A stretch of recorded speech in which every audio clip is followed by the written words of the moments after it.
berkelok-kelokan dalam jajaran mangrove dan nipah.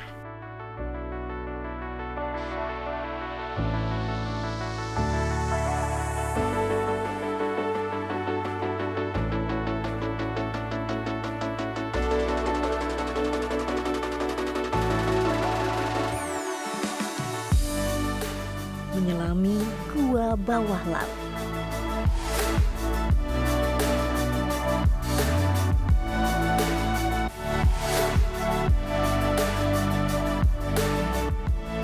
Bersenda gurau bersama keramahan desa wisata.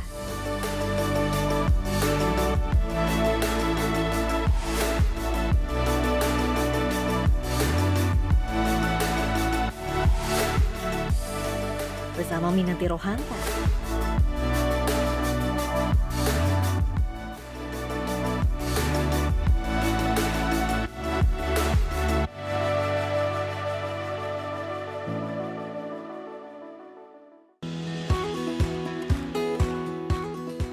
Kabupaten Buton, Sulawesi Tenggara tak hanya dikenal sebagai penghasil aspal saja. Daya tarik wisatanya pun tak kalah memukau. Dimulai dari sejarah. Pulau ini memiliki benteng keraton Buton dari masa Kesultanan terdahulu. Dari titik saya berada ini, travelers akan merasakan pesona matahari terbit yang menghangatkan. Serta dapat melihat pemandangan kota hingga selat pulau antara Buton dengan Muna. Dengan luas 23,3 hektar, inilah benteng terluas di dunia dan mendapatkan penghargaan di Indonesia ataupun di dunia pada tahun 2006. Benteng ini terbuat dari batu kapur loh, travelers. Berada di kota Bau-Bau, benteng ini memiliki tinggi 2 hingga 8 meter dengan 12 pintu gerbang dan 16 emplasemen meriam. Tak jauh dari gerbang utama, saya bertemu dengan pemandu wisata untuk mengetahui sejarah lebih dalam lagi. Halo Mbak. Halo Ibu. Oh, dari mana ini? Saya dari Jakarta. Ini lagi lihat-lihat benteng keraton ini. Oh iya, iya. Kami sini kalau belum pernah pegang satu situs namanya Batu Wolio, dia belum dianggap sah sampai Tanah Buton. Oh, berarti saya harus pegang dulu. Iya dong. Oke, di mana lokasinya Ibu? Boleh di Sebelah sana. Kita jalan ke depan ya. Boleh. Oke.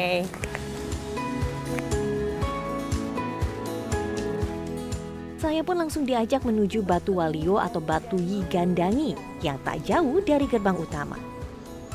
Silakan dipegang dulu. Iya, selamat datang Bu, saya ucapkan selamat datang di Pulau Buton Bu ya. Pulau Buton dulu, Pulau Buton ini ceritanya dia tuh seperti dia pulau yang tertutup sama Lautan. Sama lautan. Ya. Dan yang muncul duluan itu kan tidak permukaan laut seperti ini, batu ini. Batu ini dipercaya sebagai batu yang muncul di permukaan laut. Iya. Tepat di belakang batu tersebut terdapat makam Raja Buton ke-6 yang menjadi Sultan pertama Kesultanan Buton.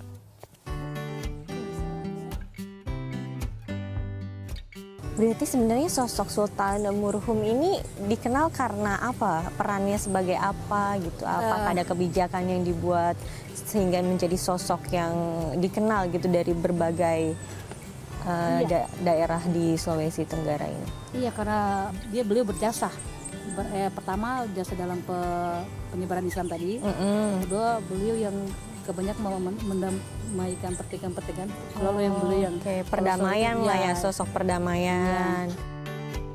Nah, bangunan yang masih tersisa sejak Kesultanan ini ialah Masjid Travelers. Masigi Ogena, berarti ini yang tadi Ibu bilang, Masigi Masjid Ogena besar, masjid besar. Ini sudah ada sejak Kesultanan dahulu, Bu? Iya, usia masjid dia untuk per tahun ini ya, dia sudah 311 tahun. 311 tahun, wow.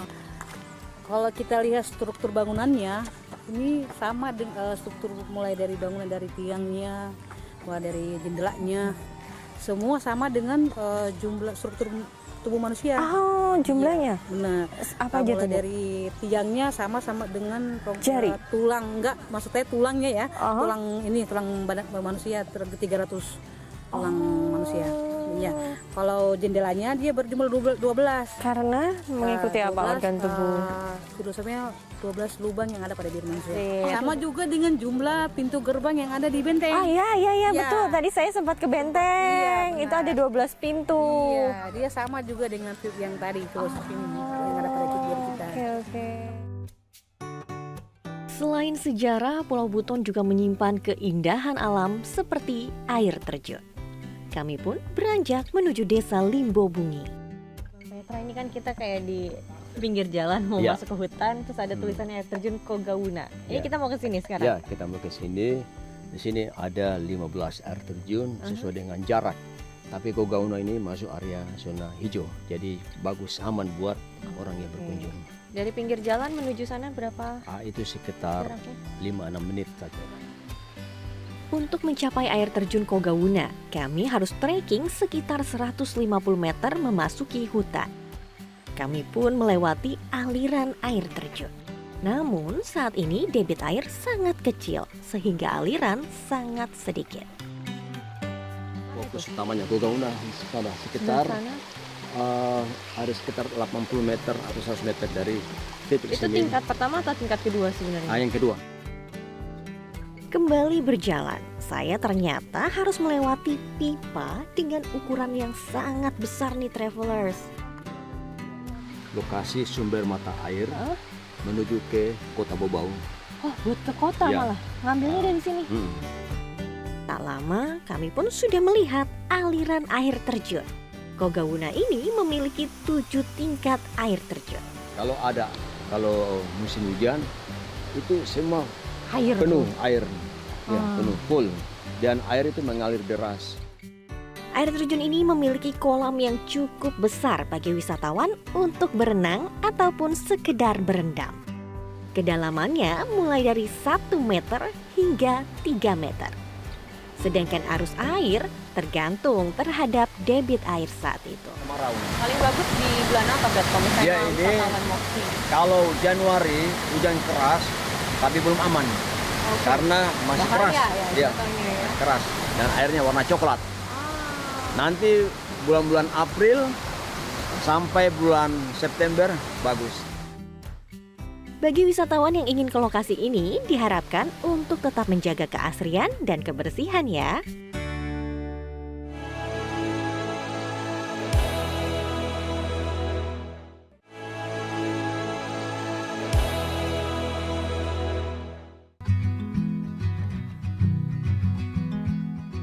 Desa Waswemba di Kabupaten Buton, Sulawesi Tenggara memiliki potensi wisata yang berbeda.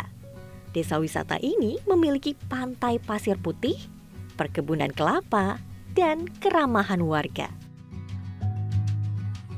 Salah satu wisata yang unik ialah akuarium alami, atau warga lokal menyebutnya dengan Ee Tobungku. Lokasinya berada di jembatan lingkar pinggir pantai Lohanduru. Pohon mangrove pun berada di tengah-tengah jembatan, menambah kesan kesejukan. Wah, jadi inilah akuarium terbuka yang ada di Desa Waswemba, Kabupaten Buton. Tapi saat ini airnya sedang surut. Terlihat dari karang laut atau kars yang tinggi, runcing, terlihat tajam juga. Kalau misalnya airnya pasang, pasti persis banget kali ya, kayak akuarium.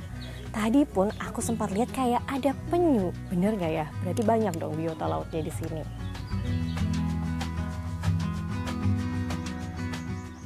Wah, benar saja nih travelers. Ada penyu hijau loh di sini.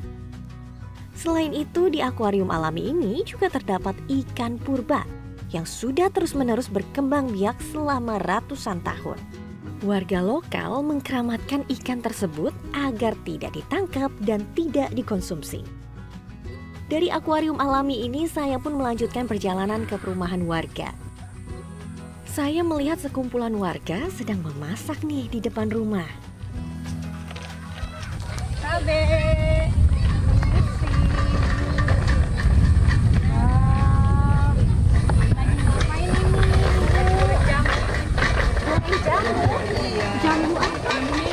Oh, jambu mete. Oh, ini kacang mete ya? Goreng. Oh, gorengnya seperti manual ya? Manual. Tidak pakai bumbu apa-apa? Tidak, langsung sampai 25 menit, 15 sampai 20 menit. Tergantung apa api kah? Apinya kalau apinya bagus apinya lebih bagus. Oh, apinya langsung dari batok kelapa lagi ya? Iya. Dibakar. Agak keras ini. Tidak biasa. Iya. Ini. Nah, itu yang Saya coba ya. iya. Enak banget.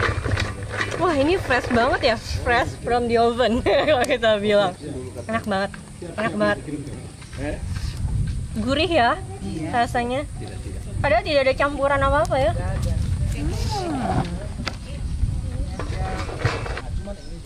Ini dia nih. Saya coba ya Ibu ya. Beda sama yang aku beli di toko. Asli. Asli.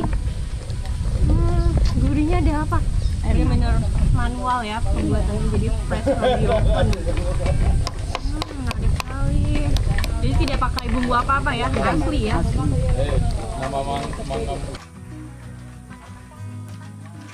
Kabupaten Buton merupakan salah satu daerah penghasil kacang mete di Indonesia. Maka cemilan mete ini memang jadi idola para wisatawan jika berkunjung ke Sulawesi Tenggara. Kembali berjalan di sekitaran desa Wasuwemba. Saya akan mengunjungi sebuah rumah dengan penenun songket yang sudah turun-temurun. Saya kan melihat perbedaannya di sini ya Bu, ini benangnya seperti mengkilap gitu warnanya. Itu oh, ini tapi benang baju. Bisa dicuci aman, tidak rusak. Aman, tidak akan rusak. Jangan Sikat. Oh, nah itu biasanya warna alami pakai apa Ibu?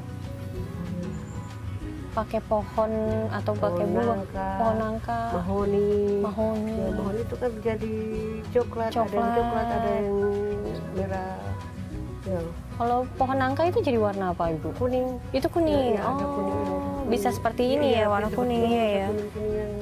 Ini pesannya orang ini. Ini semua yang digantung juga pesanan orang. Iya. Dari Ternate. Oh, dari Ternate. Dari mana Iya, saja Bu iya, kalau iya. luar Sulawesi selain Ternate? Ternate di Ambon, Kendari. Dari banyak berarti ya, tidak hanya dari Buton, dari bau-bau saja.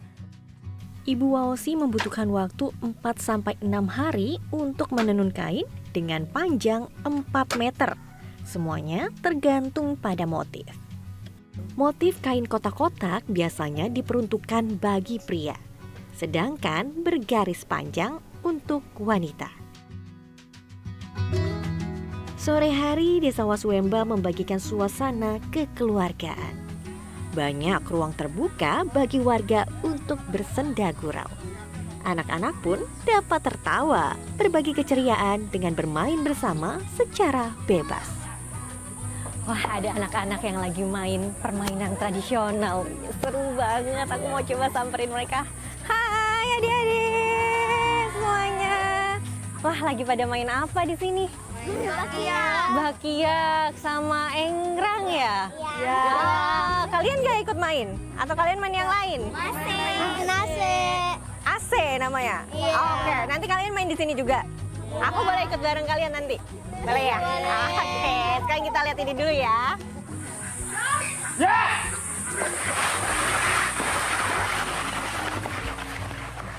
Permainan tradisional ini banyak manfaatnya loh travelers, seperti bakiak yang melatih kekompakan, keseimbangan, kerjasama, dan kelincahan. Sedangkan egrang melatih motorik agar menyeimbangkan tubuh dengan fokus. Sedangkan bagi kami anak-anak perempuan akan bermain galasin. Ada 2 tim dalam permainan ini, yaitu penjaga dan penyerang. Anak-anak akan dilatih strategi, kecepatan, kekompakan, konsentrasi, serta kepemimpinan. Itulah potret desa wisata Wasuwemba yang membagikan keramahan dari orang tua hingga anak-anak.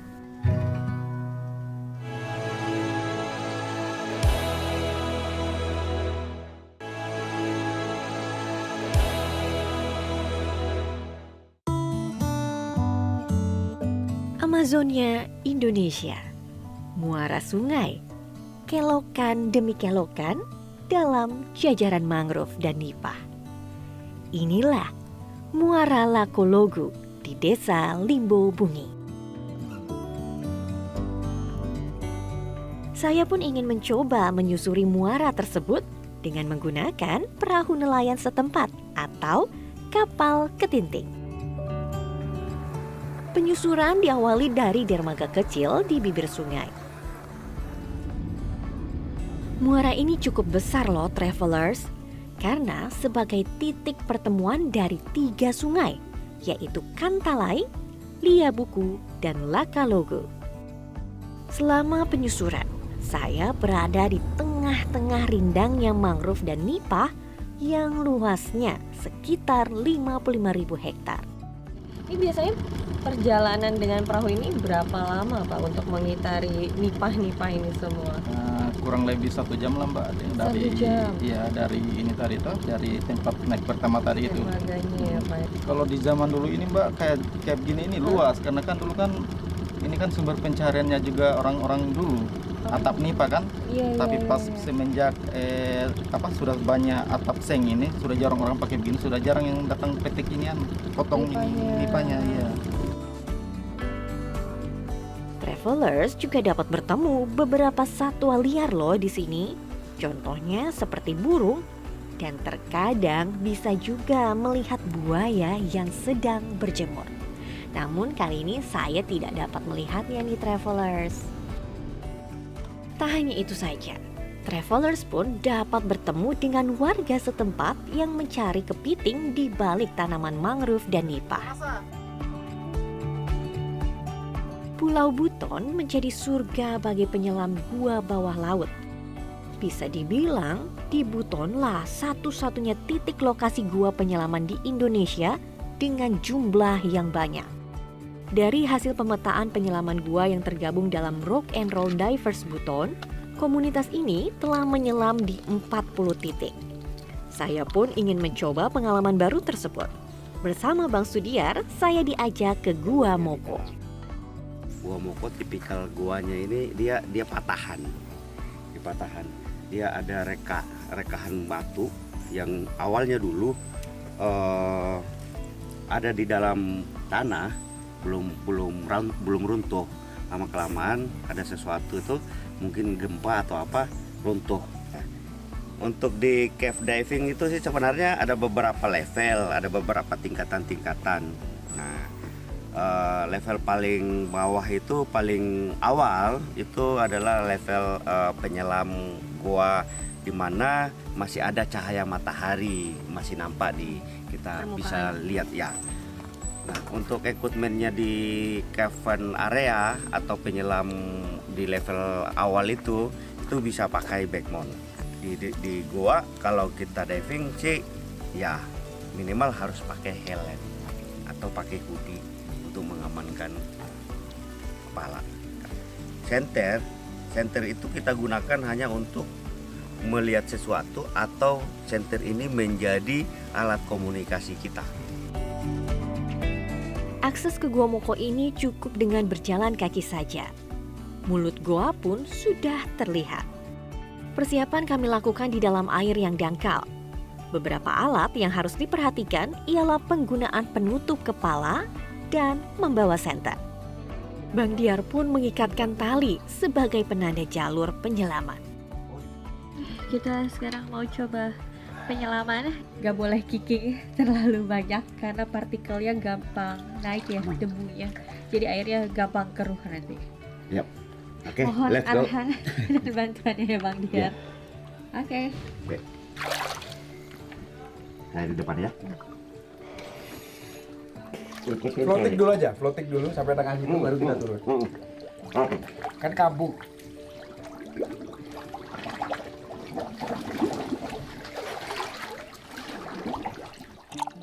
Penyelaman gua ini diperuntukkan bagi yang berpengalaman ya travelers. Karena lisensi saya hanya open water, saya hanya di mulut gua saja dengan pancaran cahaya matahari yang masih menembus permukaan air. Kedalaman mulut goa ini mulai dari 2 hingga 6 meter. Pemandangan yang berbeda memang saya temukan. Ruang terasa lebih sempit. Tak ada biota laut yang saya jumpai di mulut gua ini. Hanya dinding-dinding yang megah dengan bentuk stalaktit dan stalagmit. Jarak pandang yang terbatas dan gelap mengharuskan penyelam menggunakan senter.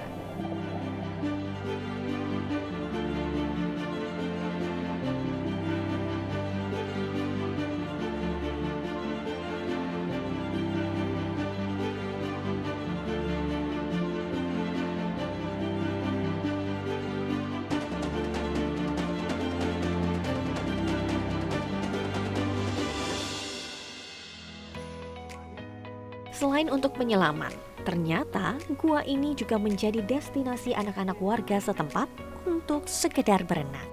Air payau, tak ada arus. Anak-anak pun dapat bebas melompat ke mulut gua yang cukup dalam ini.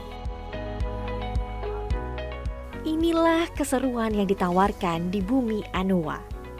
Tertarik untuk berwisata ke sini? Ayo Mi ke Sulawesi Tenggara.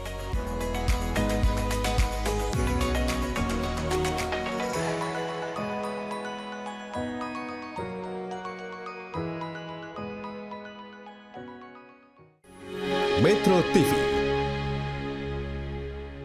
Jelajahi cara baru mendapatkan informasi. Download Metro TV Extend sekarang.